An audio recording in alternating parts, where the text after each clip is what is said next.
જ્યાં સુધી ઈરાન અને અમેરિકા વચ્ચે જે શાંતિ સમજૂતી થઈ રહી હોવાની વાતો થઈ રહી છે કન્ફર્મ નહીં થઈ જાય, એટલે કે એની જાહેરાત સત્તાવાર રીતે નહીં કરવામાં આવે ત્યાં સુધી આ પ્રકારના અહેવાલો સામે આવવાના. હવે જે લેટેસ્ટ રિપોર્ટ સામે આવ્યો છે એમાં દાવો કરવામાં આવ્યો છે કે અમેરિકાનો ઈરાનને તોડી પાડવા માટે, ઈરાન જીતી લેવા માટે અથવા તો ઈરાનમાં સત્તા પરિવર્તન કરવા માટે એક સિક્રેટ પ્લાન અમલમાં મૂકી દેવાયો છે.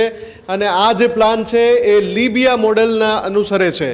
લીબિયા મોડેલ એટલે શું? લીબિયાના શાસક હતા મુઅમ્મર ગદ્દાફી, અને મુઅમ્મર ગદ્દાફીના શાસન વખતે એમણે અમેરિકા સામે ખુલ્લેઆમ બળવો પોકારેલો, અમેરિકાની નીતિઓનો વિરોધ કરેલો, અને એ પછી અમેરિકાએ લીબિયા પર સંખ્યાબંધ પ્રતિબંધો લગાવી દીધા હતા.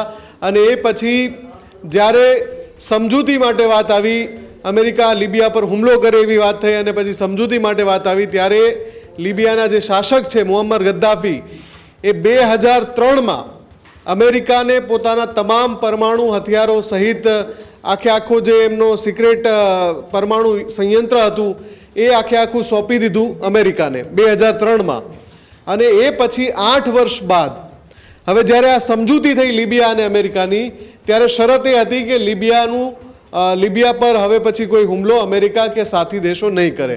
પણ 2011માં અમેરિકા અને નાટોએ આ જ લીબિયા પર, અને એ જ મુઅમ્મર ગદ્દાફી જેણે પરમાણુ હથિયારો સોંપી દીધા હતા એના ઉપર હુમલો કરી દીધો અને ત્યાં સત્તા પરિવર્તન કરી નાખ્યું.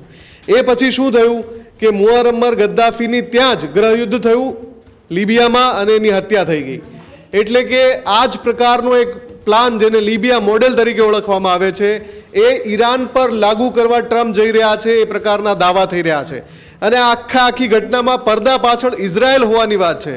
નેતન્યાહુ જાહેરમાં ઘણીવાર કહી ચૂક્યા છે કે ઈરાન સામે લડવા માટે ટ્રમ્પે લીબિયા મોડેલ અપનાવવું જોઈએ, એટલે કે પરમાણુ સંયંત્રો લઈ લેવાના, એનરિચ્ડ યુરેનિયમ લઈ લેવાનું, અને બાદમાં હથિયારો વિહોણું થઈ જાય ઈરાન, પછી એના ઉપર પાછળથી હુમલો કરીને સત્તા પલટાવી દેવાની અને ઈરાન પર કબજો કરી લેવાનો.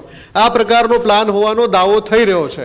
જોકે આ જ્યાં સુધી શાંતિ સમજૂતી થાય અને એક ફાઇનલ જાહેરાત થાય ત્યાં સુધી આ અહેવાલો જે છે એ જો અને તો વાળા છે.